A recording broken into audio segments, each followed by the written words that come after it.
Bonjour, bienvenue dans la fin ou en tous les cas le début de votre pratique. Vraiment, je vous invite à regarder cette vidéo attentivement pour savoir concrètement quel est le processus pour effectuer un bon tirage et proposer un bon acte de thérapie alchimique derrière. Donc, euh, courte vidéo de présentation, on y va, hop, avec. Donc, ce qu'on va voir aujourd'hui, hein, c'est essentiellement ce qui est en rose. On va utiliser les arcanes majeurs pour ces tirages avec 5 points essentiels que nous allons détailler juste ici.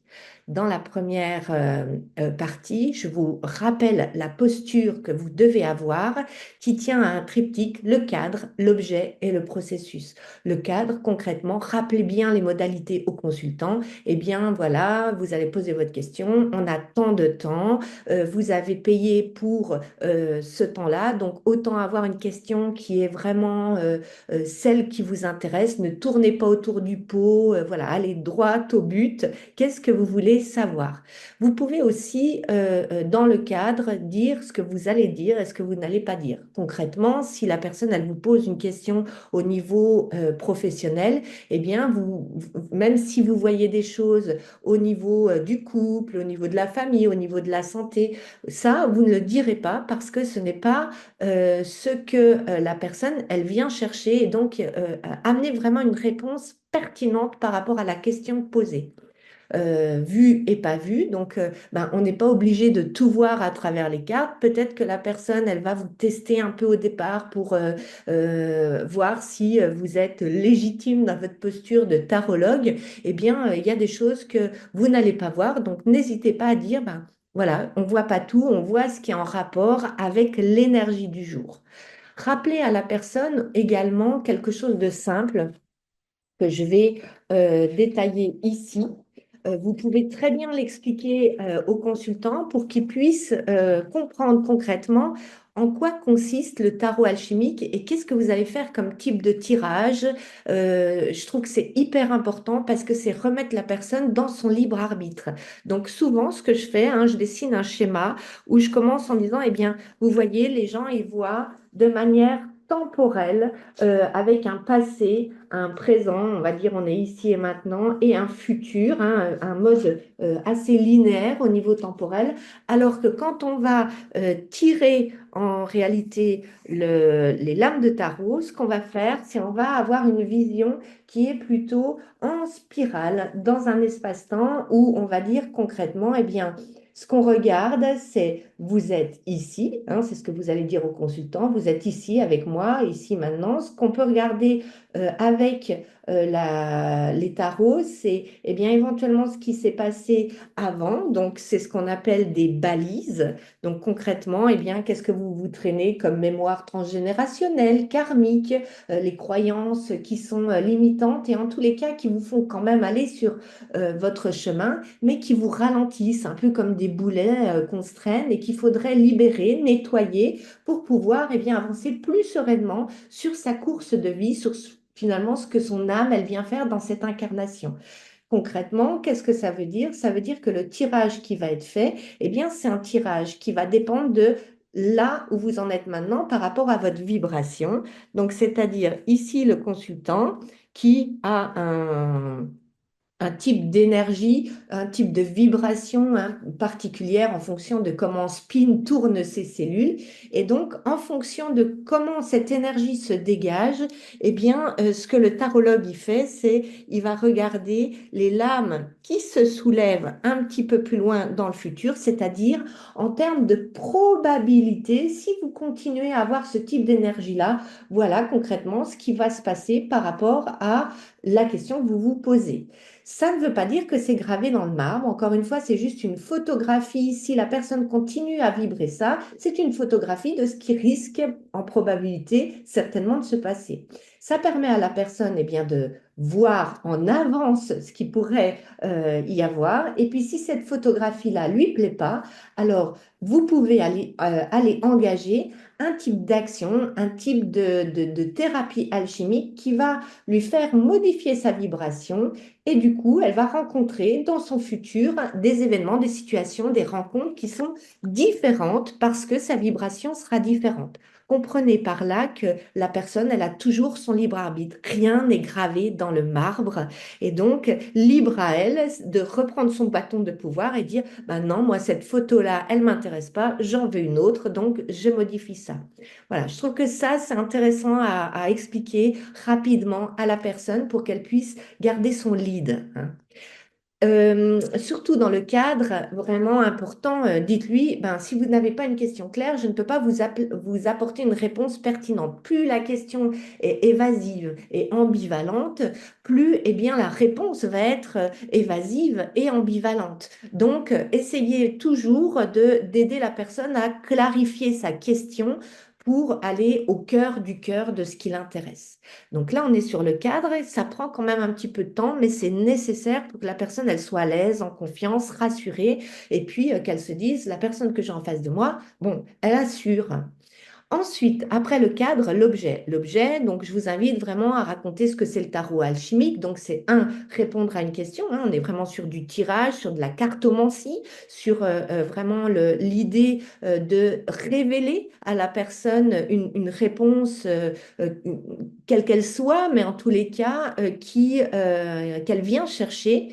Et puis, alchimique, pourquoi? Parce que derrière, vous allez proposer un acte qui va modifier donc cette vibration, ce noyau de cellules, pour que, eh bien, finalement, la rotation, le mouvement cinétique de la cellule ait une fréquence vibratoire autre, et puis puisse encore une fois modifier eh bien, la photographie de un peu après, dans le futur. Voilà, ben, ça pourrait être comme ça si vous allez vers ça. Donc, vraiment, regardez l'ensemble et surtout racontez bien que vous n'êtes pas juste tarologue, mais vraiment vous accompagnez jusqu'au bout du process pour que la personne, elle puisse accéder à ce qu'elle désire vraiment.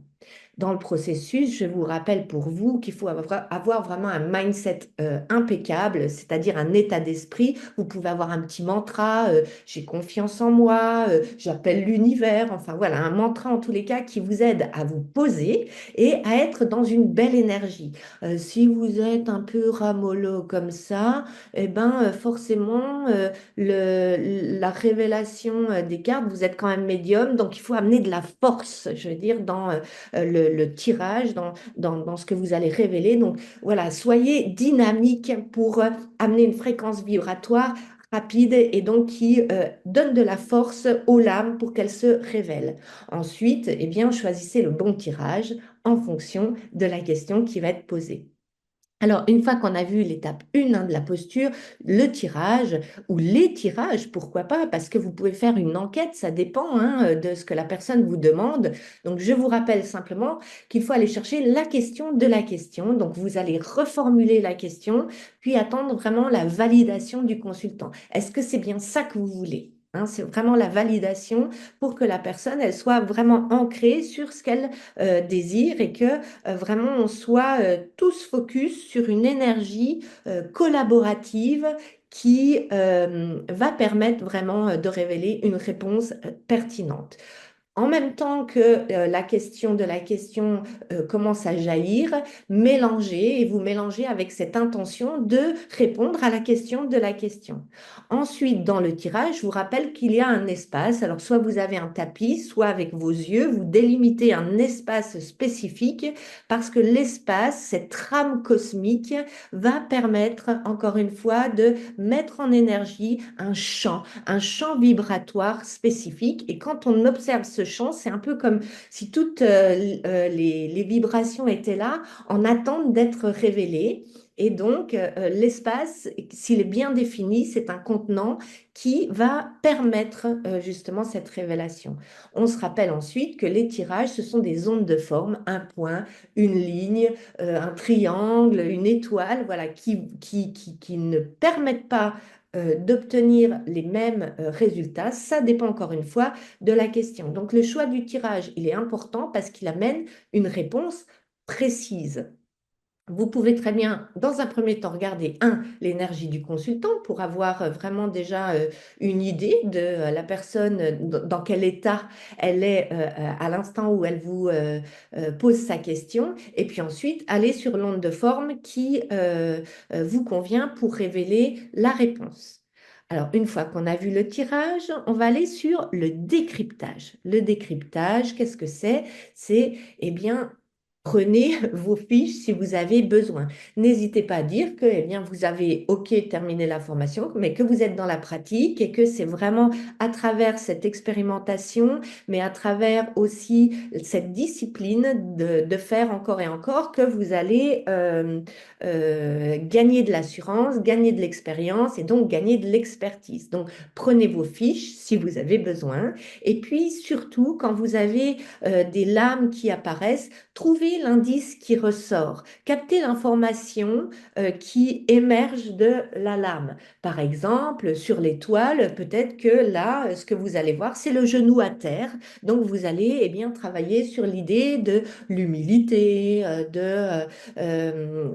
ce qu'il faut comment, marquer en termes de territoire, etc., en oubliant complètement l'idée qu'il y a une constellation d'étoiles au-dessus, en oubliant le corbeau qui est sur le côté. Voilà, trouver l'indice plutôt que d'essayer de vous rappeler, alors l'étoile symbolise quoi de manière générale. L'indice qui ressort, vous êtes médium, hein, je vous rappelle, donc vous laissez traverser par l'énergie de la lame et donc attentivement, vous allez regarder l'image qui ressort pour pouvoir parler de cette image-là et pas de ce que vous avez appris à travers la fiche. Ensuite, après le décryptage, je vous invite eh bien, à aller sur le quatrième temps, l'interprétation. L'interprétation, eh bien, c'est tout ce que vous avez acquis au fur et à mesure de la révélation. Quand vous faites une interprétation, surtout, soyez sans complaisance, sans ambivalence. C'est important de comprendre que votre posture, elle est essentielle pour que la personne en face, elle ne soit pas dans le doute. Donc, ne soyez pas dans une hésitation de qu'est-ce que je fais? Je dis ça, oh, mais la personne, elle aimerait tellement entendre ça plutôt que ça.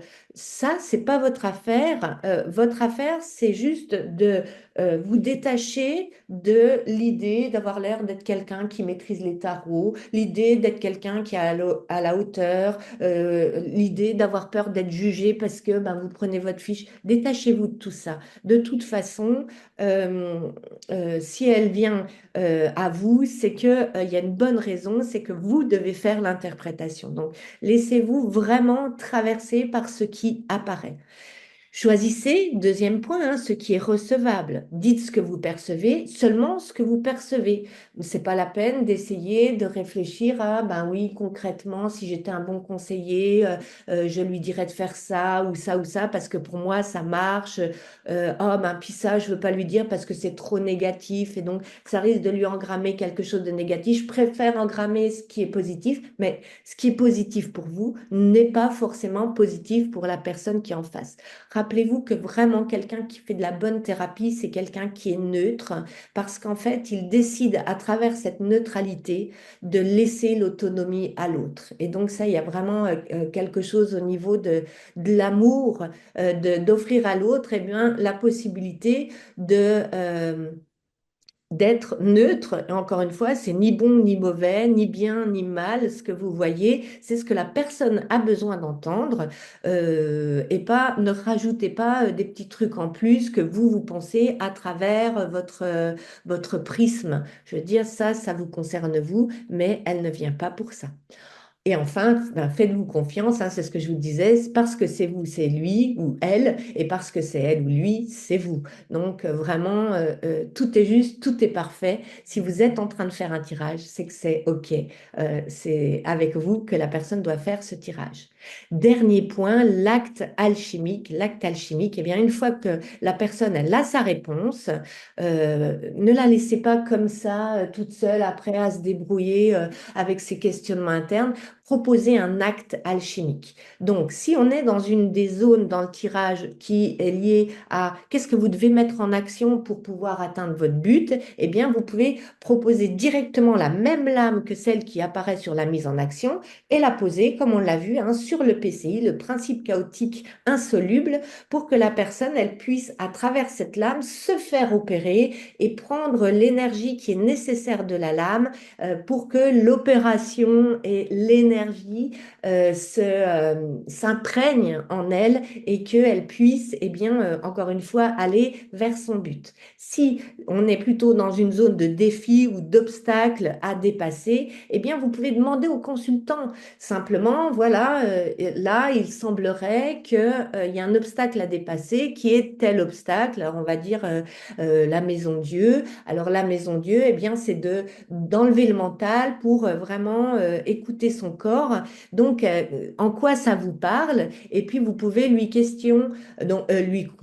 la questionner, pardon, en lui disant, bon, et donc, à votre avis, qu'est-ce que vous pourriez faire pour eh bien, dépasser cet obstacle-là. Donc, soit la personne, elle va vous dire, bah, il faudrait que je respire plus dans mon corps, donc on va aller sur la papesse, ou il faudrait que je me connecte à quelque chose de plus grand que moi en termes de respiration. On pourrait aller sur la tempérance, ou il faudrait que je me retrouve avec moi-même. On pourrait aller sur l'ermite. En tous les cas, vous pouvez proposer une lame qui correspond à ses besoins à cet instant T. Encore une fois, soit vous la posez sur le PCI ou si vous connaissez les zones, les méridiens au niveau énergétique, vous pouvez directement placer l'arcane sur la zone qui est attitrée, on va dire, à cet arcane, ça ira encore plus vite. L'un ou l'autre, de toute façon, ça fonctionne. Si vous ne trouvez pas l'arcane qui va avec ce que la personne a besoin de visiter en termes de ressources pour aller, pour dépasser cet obstacle-là, eh bien, pareil, vous mélangez et puis vous sortez une lame. De toute façon, ce sera la bonne lame à trouver, et encore une fois, qui va opérer le changement nécessaire pour dépasser ce défi.